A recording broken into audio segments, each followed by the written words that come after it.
on youth culture. That middle-aged people drag, smoke, and young people are forbidden to use other.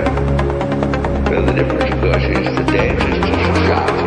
They're subject respectively to peril. And in my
part of an attack on youth culture.